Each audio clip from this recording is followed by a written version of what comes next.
Assalamu alaikum wa rahmatullahi wa barakatuhu.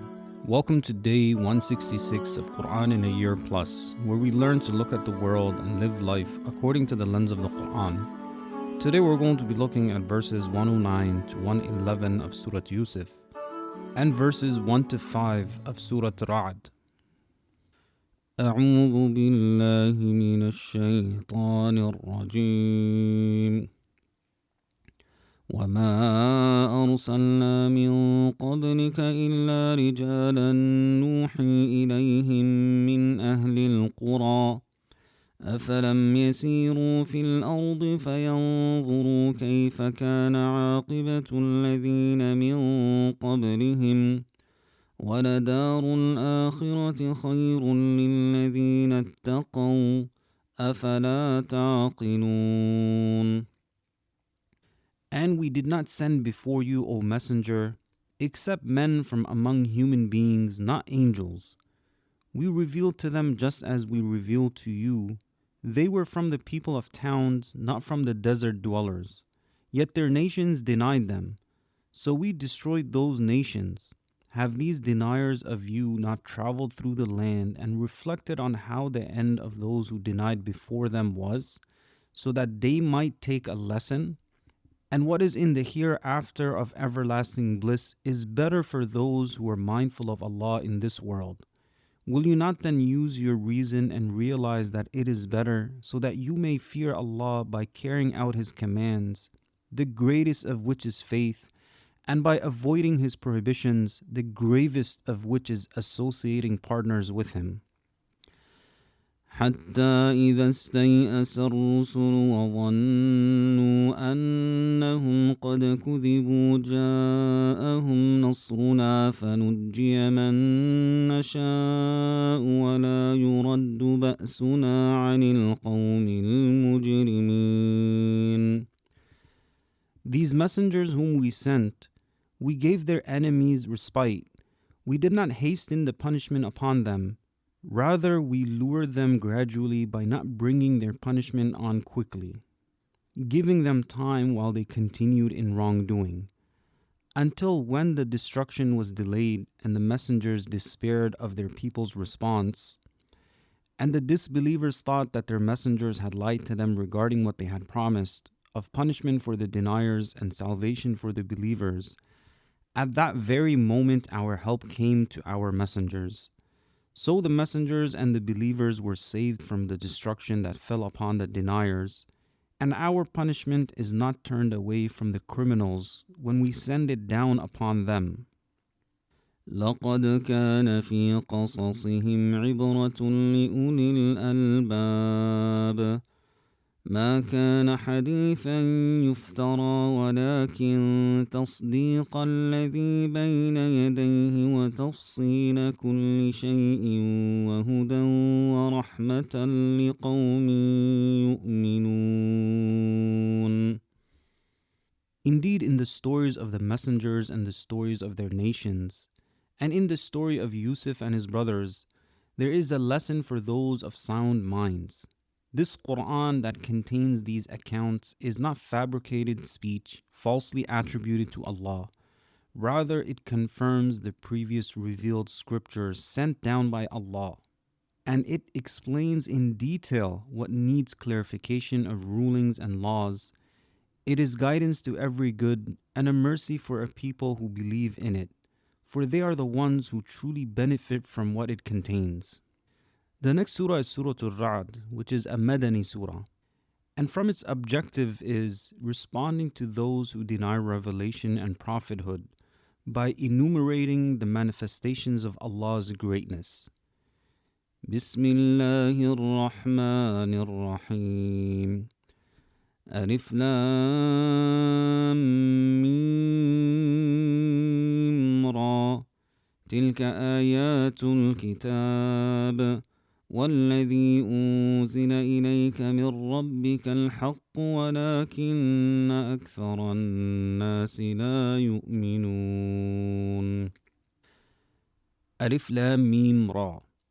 These exalted verses in this surah and the Qur'an which Allah has sent down to you, O Messenger, are the truth in which there is no doubt. There is no uncertainty that it is from Allah, yet most people do not believe in it out of stubborn rejection and arrogance. الله الذي رفع السماوات بغير عمد ترونها ثم استوى على العرش وسخر الشمس والقمر كل يجري لأجل مسمى يدبر الأمر يفصل الآيات لعلكم بلقاء ربكم توقنون. Allah is the one who created the heavens, raised high without pillars that you can see. Then he rose above the throne in a manner befitting his majesty. This is affirmed without asking how and without likening him to his creation. He subjected the sun and the moon for the benefit of his creation. Each of the sun and the moon runs for a fixed term known to Allah. He manages all affairs in the heavens and the earth as he wills. He makes clear the signs that point to his power, so that you may be certain of meeting your Lord on the day of resurrection, and prepare for it through righteous deeds.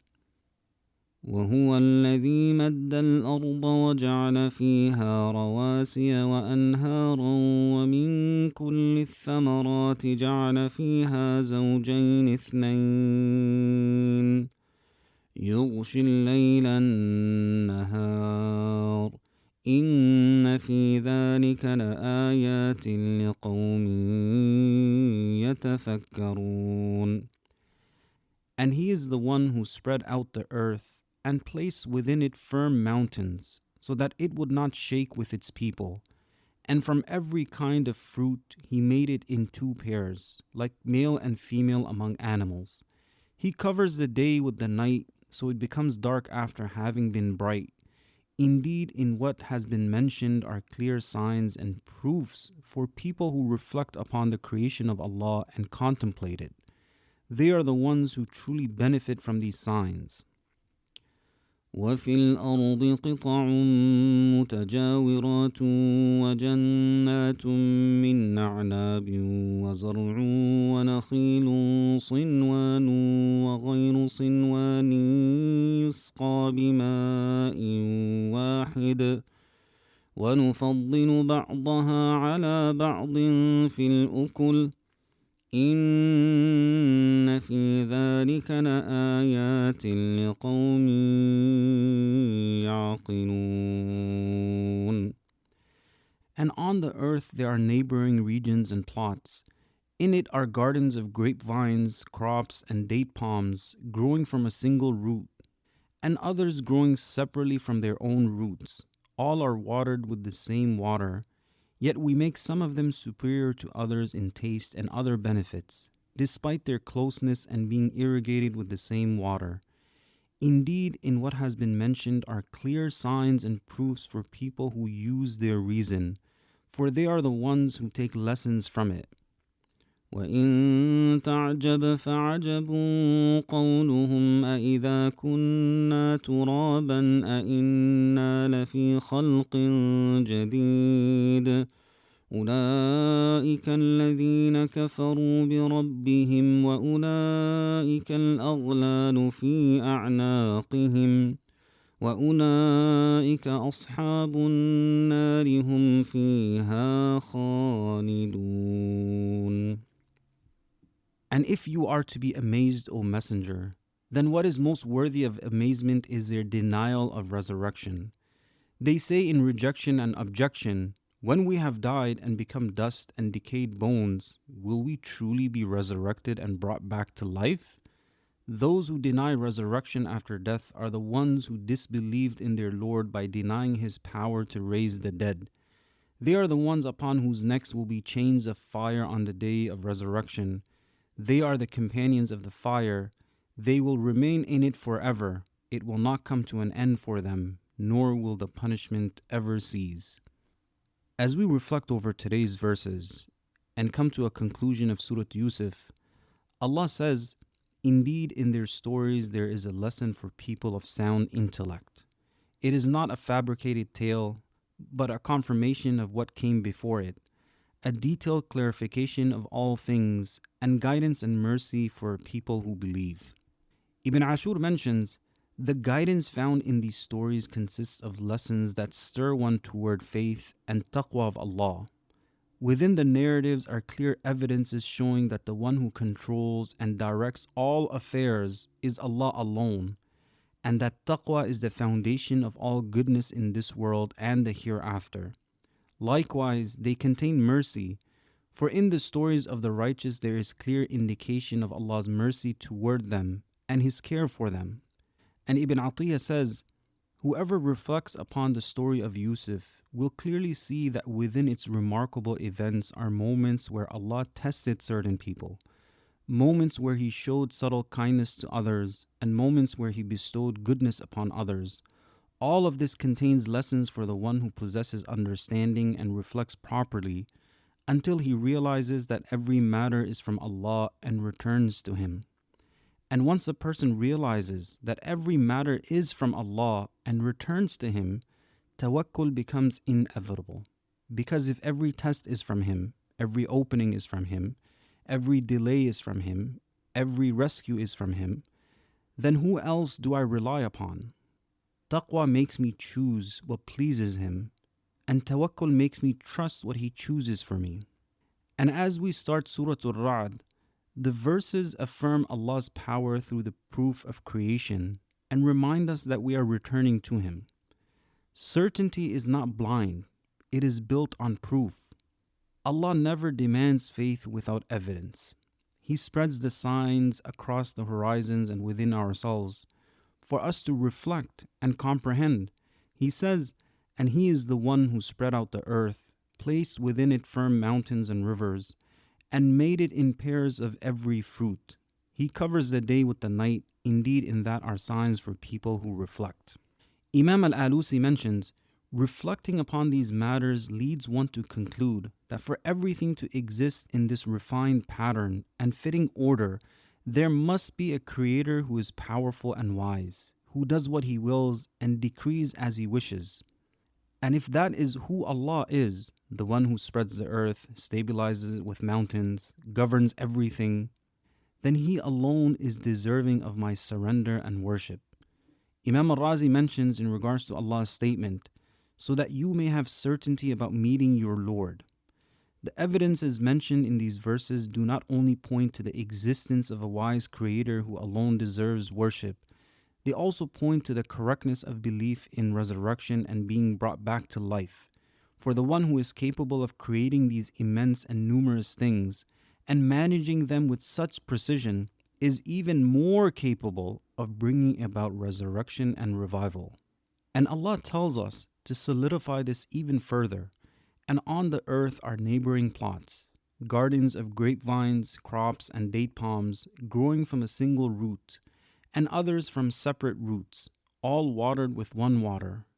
Yet we make some of them superior to others in taste. Imam al-Qurtubi mentions, that is, towns situated near one another, sharing the same soil and the same water, containing crops and gardens, yet their fruits differ, some are sweet, others sour. Even a single branch of a tree may produce fruits that differ in size, color, and taste, despite the sun and moon shining upon all of them in the same manner. In this is the clearest proof of His oneness. And he also says, in this verse is a proof against the claim of the naturalists. For if the emergence of fruit were purely the result of the natural properties of the earth, air, and water, then what comes into existence should be uniform, since the causes are the same. But since variation occurs despite the unity of the apparent causes, this indicates the existence of a managing, powerful creator. Science explains mechanisms, soil chemistry, genetic coding, cellular responses, biochemical pathways, and it also describes how these variation occurs. The Qur'an asks us, who designed the system in which variation occurs with such precision?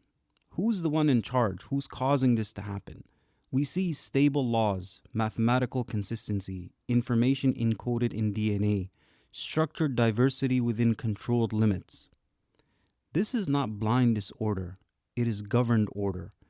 And Ansari in Fath al-Rahman, he mentions that Allah mentions, Indeed, in that are signs for people who reflect. And in the following verse, he says, indeed, in that are signs for people who reason. First, يَتَفَكَّرُونَ, then يَعْقِلُونَ. In the first, he says reflect, and in the next, he says reason or comprehend.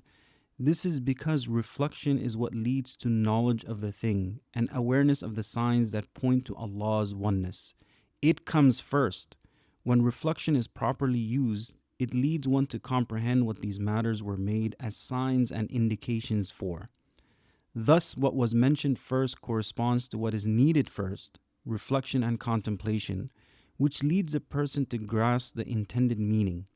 The second corresponds to the final stage of reflection, when the soul settles upon recognition of what the signs indicate. And this is what we want to follow as well. Tafakkur, observing, thinking, analyzing. Then comes aql, understanding, comprehending, conviction. But here is the real question. We might think, we might observe, but have we truly comprehended? Have we understood what this means for our lives? If Allah is the designer of all order, if we are returning to Him, if resurrection is certain, should people be indulging in their desires as if there is no accountability? Should we be abandoning our prayers and our responsibilities? Knowing should lead to doing, and that is thinking that leads to aql. And that's the role of the aql. Reason is to put it into practice. And ultimately, all of this reflection leads us somewhere. It leads us to submission. It leads us to soften hearts. It leads us to loving Allah, knowing Him, and being impacted by the Qur'an. We want to make sure that our hearts are the ones that are softened by the Qur'an. The Qur'an impacts us, awakens us from heedlessness, humbles us, removes the disease of the heart from us, that it produces the beneficial fruit, faith, taqwa, love of Allah, tawakkul, surrendering to Him. The Qur'an was not sent to be analyzed only. It was sent to be understood, to put into practice, to change us from the inside and out. So as we walk away from today's episode, we want to think like this as well. That as I go out in the world, the information that I take in through social media, conversations with people, the advertisements that I see, what society is calling towards, TV shows, so on and so forth, and I want to analyze them, to think about them. That what is the message being conveyed? What is it teaching about my purpose in this life?